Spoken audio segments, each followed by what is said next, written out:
Gun-Free South Africa has filed a class action lawsuit in the Western Cape. This is against the South African Police Service for failing to manage the firearms.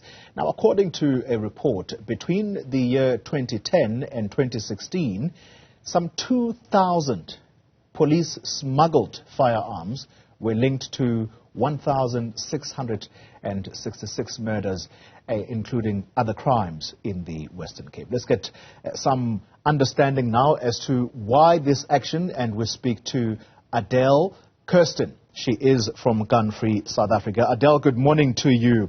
Let's start with why you are assisting these families, if my information is correct.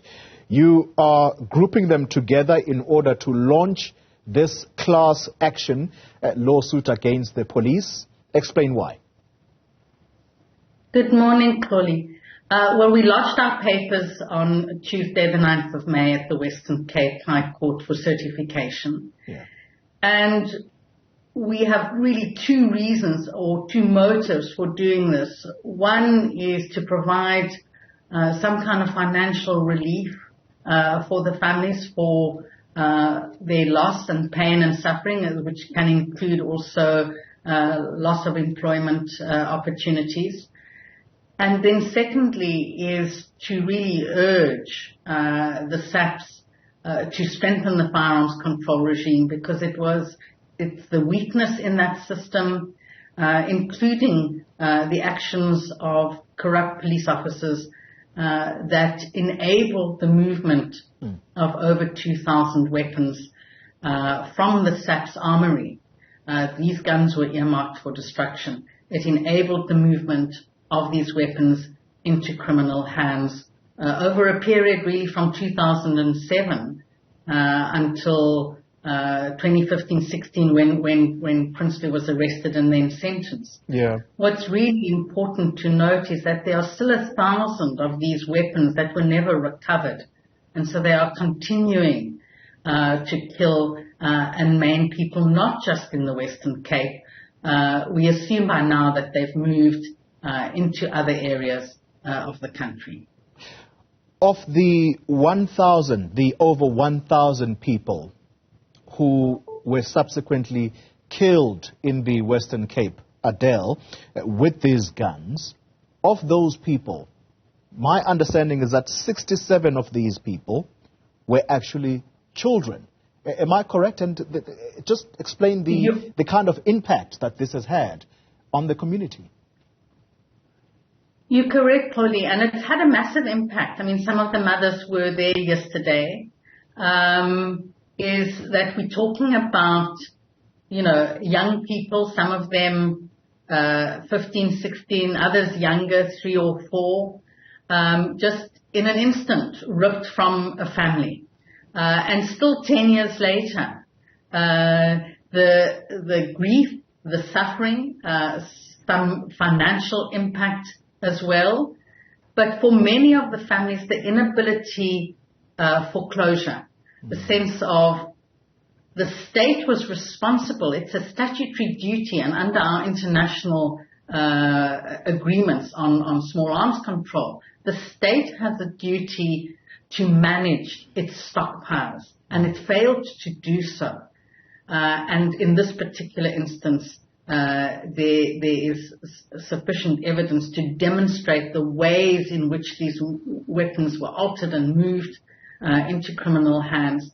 And Gun-Free, together with the parents, argue in our papers that the state is therefore liable because it failed under its constitutional duties as well to keep these families safe. Yeah. Just for context, Adele, for viewers who may not have followed this story, there were 2 police officers who were behind this stealing and then selling these firearms to gangs in the Cape Flats. This was Colonel Christian Prinsloo and Colonel David Naidu. Do we know what their fate is, where they are perhaps right now? So we know that Prinsloo, he was arrested. They were both arrested in January 2015. Prinsloo was sentenced in 2016 in June. He got 47 years actually, and then he went into a plea agreement with the state, and that was reduced to 18 years. But a few years ago, he served something like 4 years. He is currently on parole. Wow. And Naidu, we actually don't know what happened to him. That you would have to ask the SAPS. And that talks to the criminal justice system, the very one that you are now taking these families through in order to get some kind of compensation. The confidence in South Africa's criminal justice system, if this is what will result of the perpetrators? Well, the issue about a class action is that it's holding the state to account and liable for the injuries caused. And this is financial compensation. So it's not about taking an individual to court. So that's what I guess is distinctive about a class action, is that the very nature of it is that there are a group of people affected in more or less the same manner by a institution or a company because of its failure to adhere to certain rules. So that's the nature of the class. So we are holding the state liable for these injuries and the death of these individuals. But it's about financial compensation and fixing the system. It won't bring any individual to book. To note, however, that there are other individuals who were obviously, Prinsloo and Naidu couldn't do this on their own. There were firearms dealers like Alan Raves. There was a businessman like Lahore. And their trial is coming up quite soon. Those are people we know. We, of course, know that there are many other people who weren't exposed. And the fact that weapons are continuing to move from the legal market into the illicit market means that the loopholes and the weaknesses that someone like Prinsloo, exploited and subverted, they've not been fixed. And so, 8 years later, the situation is continuing. And so there are hundreds of other families out there who have been potentially affected by Prinsloo's weapons. Final question to you, Adele.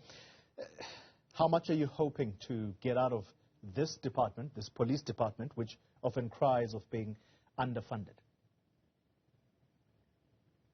Polly, if you talk to the families, it's not so much about the money as getting closure and about wanting to make sure the system is fixed and that it doesn't happen again. But I think what's important is that this is an opportunity. Gun-free and the families are giving the Ministry of Police an opportunity to make amends. And we want them to say sorry and apologize to the families and provide financial relief and then to fix the system. Your direct question in how much, we don't know yet because there are 4 categories of families. You'll see that in our press statement and it's also on our website. And there is a formula that then works out what loss of income is, what loss of life is, etc. So right now, we have to wait for this thing to come to trial before we even begin to think about numbers.